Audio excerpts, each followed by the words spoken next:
Hello students, आज हम BCom second year के इनकम टैक्स बुक में बिजनेस एंड प्रोफेशन टॉपिक के बारे में अध्ययन करेंगे। Income from business and profession. करदाता को व्यापार या पेशे से होने वाले लाभों पर आयकर चुकाना होता है। इस शीर्षक के अंतर्गत व्यापार और पेशे से होने वाली आय की गणना की जाती है। व्यापार एवं पेशे शीर्षक के अंतर्गत आय की गणना करने के लिए आयकर विभाग द्वारा अनेक खर्चों व भुगतानों की कटौती स्वीकृत की जाती है, लेकिन साथ ही आयकर अधिनियम 1961 के अंतर्गत कुछ खर्चे व भुगतान ऐसे होते हैं जिन्हें इस हैंड के अंतर्गत अस्वीकृत किया गया है। खर्चों और भुगतानों को मुख्य रूप से 4 भागों में बांटा है। पहला है स्पष्टतया स्वीकृत व्यय, ऐसे खर्चे जो पूर्ण रूप से व्यापार व पेशे में स्वीकृत हैं। सेकंड है स्पष्टतया अस्वीकृत व्यय, ऐसे व्यय जिनकी छूट व्यापार व पेशे के अंतर्गत नहीं दी जाती है। थर्ड है कुछ दशाओं में स्वीकृत व्यय, ऐसे वे जो कुछ कंडीशन के साथ व्यापार व पेशे शीर्षक में स्वीकृत किए जाते हैं। और चौथा है अस्वीकृत वे जो कुछ दशाओं में ही अस्वीकृत होते हैं। फर्स्ट में हम इनकम फ्रॉम बिजनेस कैसे निकालते हैं उसको एक फॉर्मेट के द्वारा समझ लेते हैं। सबसे पहले इनकम फ्रॉम बिजनेस निकालने के लिए आपको इनकम एक्सपेंडिचर अकाउंट या प्रॉफिट एंड लॉस अकाउंट में जो नेट प्रॉफिट दिया है, सबसे पहले हम उसे लिखते हैं net profit as per P&L account या इनकम एंड एक्सपेंडिचर अकाउंट। उसके बाद हमें उसमें वह सभी एक्सपेंसेस ऐड कर देते हैं जो इस हैंड में अस्वीकृत किए गए हैं, एक्सपेंसेस नॉट अलाउड या एक्सपेंसेस डिसअलाउड करके इन एक्सपेंसेस को हम ऐड कर देते हैं। इनमें से कुछ मुख्य रूप से ऐसे वे हैं जो व्यापार में बार बार देखने को मिलते हैं। Gift and present, charity, life insurance. Life insurance आप देखिए, व्यापार से संबंधित जो स्वामी होता है तो स्वामी से संबंधित जितने भी खर्चे हैं वो इस हैंड के अंतर्गत डिसअलाउड होते हैं। फिक्स असेट्स परचेज, अगर फिक्स असेट परचेज की है तो उसे भी हम यहाँ पर लेस कर देते हैं, ऐड कर देते हैं। फिक्टिशियस असेट्स रिटर्न ऑफ, जितनी भी फिक्टिशियस असेट्स है अगर उनको हम रिटर्न ऑफ कर दिया है और उन्हें P&L में लिख दिया है तो उन्हें यहाँ पर ऐड कर देते हैं। इंटरेस्ट ऑन कैपिटल, उसके बाद ऑल प्रोविजन एंड रिजर्व, जितने भी प्रोविजन बनाए गए हैं या रिजर्व बनाए गए हैं उसे भी इस हैंड में डिसअलाउड माना जाता है। Loss on sale of fix assets, कोई भी फिक्स असेट्स आपने सेल करी है और उस पर लॉस हुआ है तो उसे भी इस हैंड में डिसअलाउड कर देते हैं। Propose dividend. Income tax, income tax भी क्योंकि प्रोप्राइटर का एक्सपेंसेज है इसलिए उसे भी यहाँ पर डिसअलाउड किया जाता है। इनकम टैक्स पेनल्टी, अगर इनकम टैक्स पे कोई पेनल्टी लगी है तो उसे भी हम यहाँ पर डिसअलाउड कर देते हैं। सेकंड है लेस करेंगे हम किसे, एक्सपेंसेस अलाउड, ऐसे एक्सपेंसेस जो इस हैंड में अलाउड थे लेकिन उन्हें अभी तक लेस नहीं किया गया है तो हम उन्हें लेस कर देते हैं। यह बहुत सारे हैं इसलिए हम इसे सीधे ही अपनी इनकम टैक्स की बुक में देखेंगे। उसके बाद लेस करेंगे इनकम फ्रॉम अदर हैंड। आप लोगों को मैंने पहले ही बताया था कि इनकम टैक्स के अंतर्गत 5 हैंड्स हैं। पहला है सैलरी, दूसरा है हाउस प्रॉपर्टी, तीसरा है BNP, चौथा है कैपिटल गेन और पांचवा है अदर सोर्सेज। क्योंकि यहाँ पर हम BNP की इनकम निकाल रहे हैं तो उस शीर्षक को छोड़कर अन्य 4 हैंड जो है salary, capital gain, other sources और हाउस प्रॉपर्टी, इनसे संबंधित कोई इनकम आपने P&L में लिख दी है तो इसे इस हैंड में लेस कर देते हैं। इस तरह से हम इनकम फ्रॉम बिजनेस ज्ञात कर सकते हैं। एक इलस्ट्रेशन की सहायता से हम इनकम फ्रॉम बिजनेस निकालते हैं। देखिए आप, इलस्ट्रेशन है 31 मार्च 2020 को समाप्त होने वाले वर्ष के लिए लाभ हानि खाता दिया है और उससे संबंधित इंफॉर्मेशन दी है।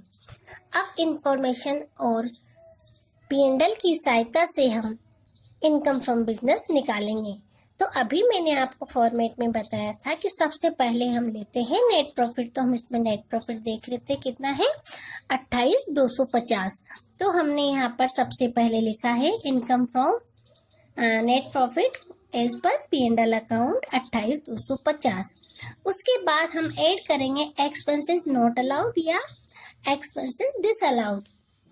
दोनों ही सेम चीज है। अब हम देख लेते हैं कि कौन कौन से एक्सपेंसेस डिसअलाउड है।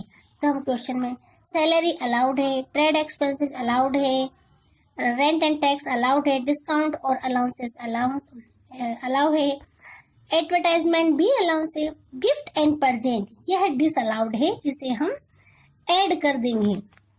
चैरिटी भी डिसअलाउड है, repair allow, life insurance premium disallowed, interest on capital disallowed, bad डेब्ट अलाउड है, अलाउ फॉर डेप्रिसिएशन ये भी अलाउ है, travelling expenses, sale tax paid, scientific research expenses इनको आपको ध्यान से देखना है क्योंकि इस प्रकार के एक्सपेंसेस होते हैं जो कुछ दशाओं में अलाउ होते हैं और कुछ परसेंटेज तक अलाउ होते हैं।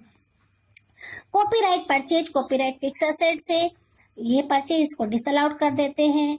गुडविल रिटर्न ऑफ इसे भी हम डिसअलाउड कर देते हैं। इस तरह से हमने यहाँ पर gift purchase, charity, life insurance, copyright purchase, goodwill return of और इंटरेस्ट ऑन कैपिटल इन सबको लिखकर टोटल किया है 21,250। 28,250 में डिसअलाउड एक्सपेंसेस हमने ऐड कर दिए हैं, कितने हैं 49,500। आगे चलते हैं हम, इधर देख लेते हैं। अदर हैंड की इनकम तो नहीं है, ग्रॉस प्रॉफिट आने चाहिए, बैड डेब्ट रिकवर आने चाहिए, सैंड्री ट्रेड रिसिप्ट ये भी बिजनेस की इनकम है। आगे देखते हैं interest on debenture. Interest on debenture यह अदर सोर्सेस की इनकम है तो इसे हम वापस लेस कर देंगे। Rent from property, rent from property है, यह भी आपकी अदर हैंड की इनकम है तो इन दोनों ही इनकम को हम लेस कर देते हैं। तो यहाँ लेस करके हमने लिखा है इनकम फ्रॉम अदर हैंड। पहली है आपकी रेंट फ्रॉम हाउस प्रॉपर्टी और इंटरेस्ट ऑन डिबेंचर, कितने इन दोनों को जोड़कर आया आपने कितना 4,050। इसमें से हम इसे लेस कर देंगे तो 45,450। अब हम देखते हैं अदर इंफॉर्मेशन। अदर इंफॉर्मेशन में कहा है कि वैज्ञानिक शोध के वे ऐसे शोध संस्थान के लिए किए गए हैं जिसके संबंध में इस आशय से केंद्र सरकार द्वारा अनुमोदित है। ध्यान रखिए यहाँ पर केंद्र सरकार द्वारा अनुमोदित सबसे इम्पोर्टेंट बात है। यदि केंद्र सरकार द्वारा अनुमोदित किसी संस्थान में वैज्ञानिक शोध के लिए वे किए गए हैं तो इसकी 150% तक कटौती स्वीकृत होती है। अब यहाँ देख लेते हैं कि साइंटिफिक रिसर्च के कितने दे रखे हैं अपन को 3,000। तो 100% कटौती तो हमें ऑलरेडी मिल चुकी है क्योंकि हमने इसको डिसअलाउड नहीं किया है। अगर हम इसे डिसअलाउड कर देते तो हम पूरी 150% की कटौती देते तो 100% यहाँ मिल गई। तो अब और कितनी मिलनी है, 50% और मिलनी है। तो हम यहाँ चलते हैं और इसकी कटौती को अलाउ करते हैं। Extra deduction for payment made by research association at the rate 50%, 3,000 का 50% कितना हो गया 1,500। तो यहाँ हो गई पूरी 150% की डिडक्शन। आगे देखते हैं, उसने कहा है विक्रय कर के व्ययों में 200 रुपए की राशि विक्रय कर विलंब से संबंधित है। आपको पता है कि जब सेल टैक्स ही अलाउ होता है तो उसकी पेनल्टी भी अलाउ मानी जाती है। आगे आप देखिए, गत वर्ष में श्री श्याम 2,500 रुपए की लागत का माल सार्वजनिक पुनर्वास संस्था को दान में दिया है, परंतु इसका बही खातों में कोई लेखा नहीं किया गया है और इसका विक्रय मूल्य कितना है 3,000। अगर इसको सेल करते तो 3,000, लेकिन इसको सेल किया नहीं है, इसे क्या किया है, किसी संस्था में डोनेट किया गया है, तो यह एक तरह से डोनेशन हो गया है, तो यह भी आपका डिसअलाउड हो जाएगा। ये अदर इंफॉर्मेशन में था, इसलिए हम इसे यहाँ ऐड कर देते हैं। Good donate but not inter in book 2500। आप चाहें तो इसे ऊपर भी यहाँ डिसअलाउड एक्सपेंस के साथ लिख सकते थे। अब आगे देखिए एक इम्पोर्टेंट चीज, कॉपीराइट परचेज। कॉपीराइट परचेज को हमने डिसअलाउड किया है। ये देखिए कॉपीराइट परचेज को डिसअलाउड, लेकिन इस पे जो डेप्रिसिएशन लगता है और डेप्रिसिएशन आपका अलाउ एक्सपेंसेस है, तो हम देख लेते हैं। कॉपीराइट पर 25% की रेट से डेप्रिसिएशन लगाया जाता है और ये 18/10/2019 को परचेज की है। इसका मतलब इसका उपयोग 6 महीने से कम हुआ है, अतः इस पर हम 6 महीने का डेप्रिसिएशन लगा देते हैं। कॉपीराइट कितने की है, 5,000 की, तो 5,000 की हम डेप्रिसिएशन लगा देते हैं। तो ये आपका 5,000 इंटू 25/100 इंटू 6/12, या फिर हम सीधे इसकी 12.5% भी निकाल सकते हैं। रेट का आधा करेंगे तो भी वह 6 मंथ का हो जाएगा। इस तरह से हम इनकम फ्रॉम बिजनेस ज्ञात कर लेंगे। तो इसकी इनकम फ्रॉम बिजनेस आई है 45,825। एक और इम्पोर्टेंट टॉपिक है बीएनपी के अंतर्गत व्यवसाय के लाभों एवं अधिलाभों को परिकलित आधार पर आय की गणना।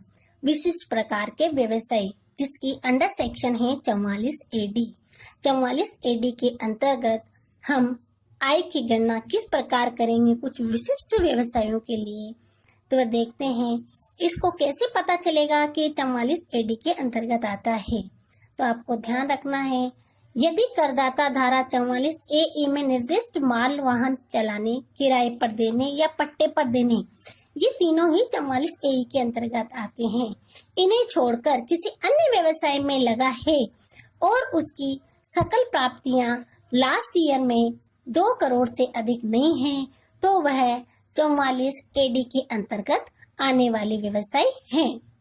इनसे संबंधित इलस्ट्रेशन हम देखते हैं। 44 AD के अंतर्गत आने वाले व्यवसायों से संबंधित हम उसका इलस्ट्रेशन देखते हैं। श्री महेश सिविल निर्माण के कार्य में लगे हुए हैं। गत वर्ष 19-20 में उनकी सकल प्राप्तियां कितनी है, 54 लाख, जो 2 करोड़ से अधिक नहीं है। इसमें ठेकेदारों द्वारा माल की लागत 4 लाख रुपए शामिल नहीं है और उसने निम्नलिखित कटौतियों का दावा पेश किया है। सामग्री का मूल्य 22,50,000, कर्मचारियों का वेतन 3,40,000, हास्य 3,20,000, अन्य वे 1,80,000, और कहा है कि इसे धारा 44 AD को अपनाना चाहिए या नहीं।